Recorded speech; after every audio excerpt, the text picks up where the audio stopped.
parole aux associations.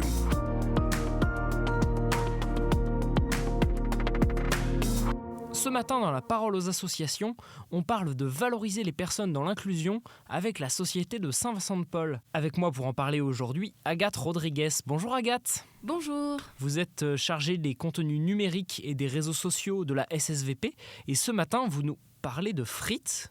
Sympa comme menu pour le petit déjeuner. Et oui, nous sommes rendus à Brest pour déguster de délicieuses frites. Et pas dans une baraque à frites, mais bien dans un accueil de jour, la halte de Brest. Ici, dès le petit déjeuner, on parle de frites. Parce qu'à l'accueil, c'est une tradition. Quand Jean-Luc Bénévole vient, il y a frites au menu. D'accord Agathe, mais les frites, c'est quand même un plat assez commun dans les cantines, non ? Évidemment, mais ici on parle de bonnes frites fraîches, préparées avec l'aide des personnes accueillies par la halte. Et elle a plus de 10 ans cette tradition.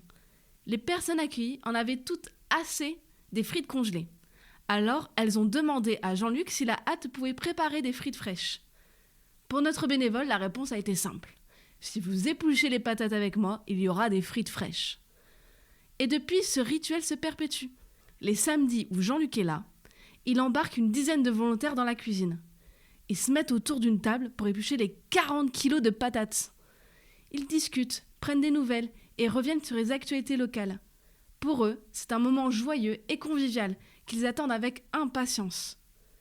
Certains étaient déjà là il y a 10 ans lorsque cette tradition a commencé.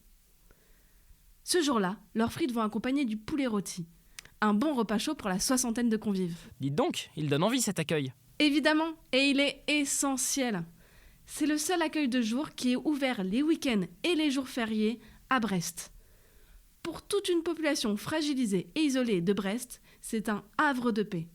Les personnes accueillies pourront savourer un petit déjeuner, du café frais, un repas chaud, ainsi qu'un goûter.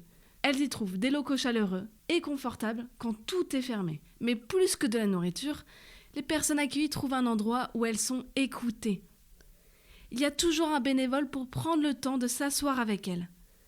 Certains commencent à bien se connaître, comme Jean-Luc et Robert, un habitué, qui partagent leur passion commune, les voitures. On crée du lien par la discussion, mais aussi par les activités. À la halte, on propose aux personnes accueillies de participer à des activités ou de rendre service. Et justement, inclure les personnes accompagnées, c'est important à la Société de Saint-Vincent-de-Paul ? Oui, car en incluant les personnes accueillies dans notre quotidien, nous leur permettons de sortir de ce rôle de personnes aidées.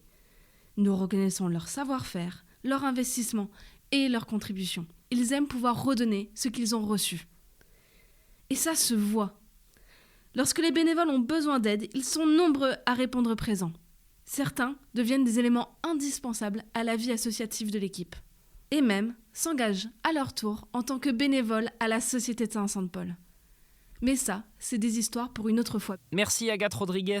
Je le rappelle, vous êtes chargée de contenu numérique pour la Société de Saint-Vincent-de-Paul. On peut d'ailleurs retrouver votre reportage à la halte de Brest en vidéo sur les réseaux sociaux de la Société de Saint-Vincent-de-Paul et notamment sur votre chaîne YouTube. En attendant, on se retrouve dans 15 jours pour une nouvelle chronique et vous pouvez d'ici là retrouver toute l'actualité de l'association sur le site ssvp.fr. Très belle journée à vous.